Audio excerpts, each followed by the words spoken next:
Viewers, kitchen Telugu. మనం రసంలో ఎన్నో రకాలైన రసాలు తయారు చేసుకుంటూ ఉంటాము. కానీ ఈ రోజు నేను పచ్చి మామిడికాయతో రసం తయారు చేసే విధానం షేర్ చేయబోతున్నాను. చాలా కంఫర్ట్ అయిన పచ్చి మామిడికాయతో రసం ఎలా తయారు చేయాలో ఏంటో చూసేద్దాం రండి.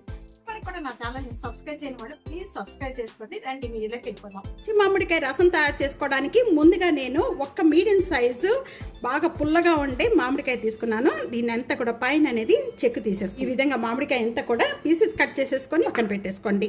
మసాలా తయారు చేసుకోవడానికి ఒక 1 టేబుల్ స్పూను జీరా, టేబుల్ స్పూను మిరియాలు, ఈ రెండు కూడా ముందుగా మెత్తగా చేసుకుందాం. మిక్సీ జార్ పట్టుకున్న ఈ రెండు కూడా మనం జీరా మిరియాలు ఈ విధంగా మెత్తగా చేసుకోవాలి. 5 లేక 6 వెల్లుల్లిపాయ రెబ్బలు, పచ్చిమిర్చి, ఒక 4 చిన్న చిన్న పీసెస్ కట్ చేసిన అల్లం ముక్కలు, ఈ మామిడికాయ ముక్కలన్నీ కూడా దీంట్లో వేసేసుకోండి. ఇలా వేసేసిన వెంటనే కూడా ఇదంతా కూడా బాగా పేస్ట్గా చేసుకుందాం. ఇక్కడ మిక్సీ జార్ పట్టుకుందంతా కూడా ఈ మసాలా అంతా రెడీ అయిపోయింది. ఈ విధంగా బాగా మెత్తగా చేసుకున్న పేస్ట్ అంతా కూడా రెడీ అయిపోయింది. ఇప్పుడు మనం మామిడికాయ రసం ఎలా పెట్టుకోవాలో తయారు చేసే విధానం చూద్దాం. మామిడికాయ రసం పెట్టుకోవడానికి ఒక ప్యాన్ లో 2 టేబుల్ స్పూన్ ఆయిల్ వేస్తున్నాను.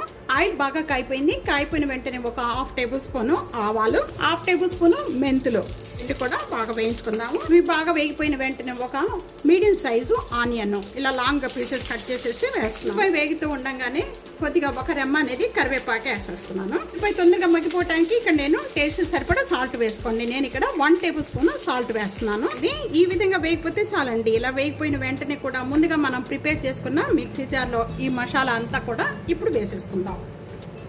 స్మెల్ పోయేంత వరకు కూడా వేయించుకోవాలి. మామిడికాయ కొద్దిగా వేగాలి. ఒక 2 మినిట్స్ వరకు వేగితే సరిపోతుంది. లో ఫ్లేమ్ లో పెట్టి వేయించుకోండి. ఈ వేయించుకోవడంలోనే ఉంటుంది ఈ రసం టేస్ట్ అంతగా. వేగుతూ ఉండగానే ఒక 1/2 టేబుల్ స్పూన్ పసుపు వేసుకుందాం. ఇలా కలర్ చేంజ్ అయిపోయిన వెంటనే కూడా మనం ఒక కాయ తీసుకున్నాం కాబట్టి 2.5 గ్లాసెస్ వాటర్ యాడ్ చేయండి. ఒక హాఫ్ అనేది మనం మరిగించుకోవాలి. 2 గ్లాసెస్ అనేది రసం అనమాట.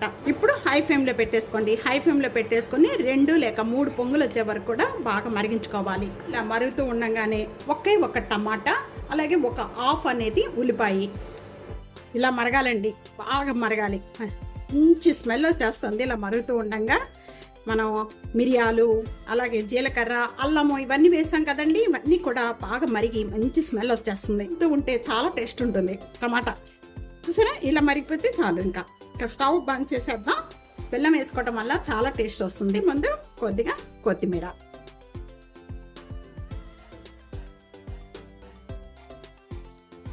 వేడిగా పచ్చి మామిడికాయ రసం రెడీ అయిపోయిందండి. ఈ రెసిపీ తప్పకుండా ఇదే విధంగా ట్రై చేసి మీకు ఎలా ఉందనేది కామెంట్స్లో తెలియజేయండి. రైస్ వేసేసుకున్నానండి. పాటు ఒక ఆవకాయ బద్ద వేసేసుకోండి.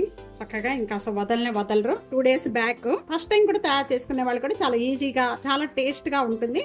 తప్పకుండా ట్రై చేయండి.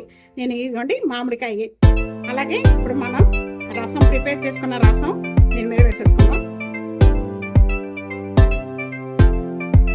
కమ్మగా ఎంత టేస్ట్గా ఉందంటే అసలు మాటల్లో చెప్పనవసరం లేదండి.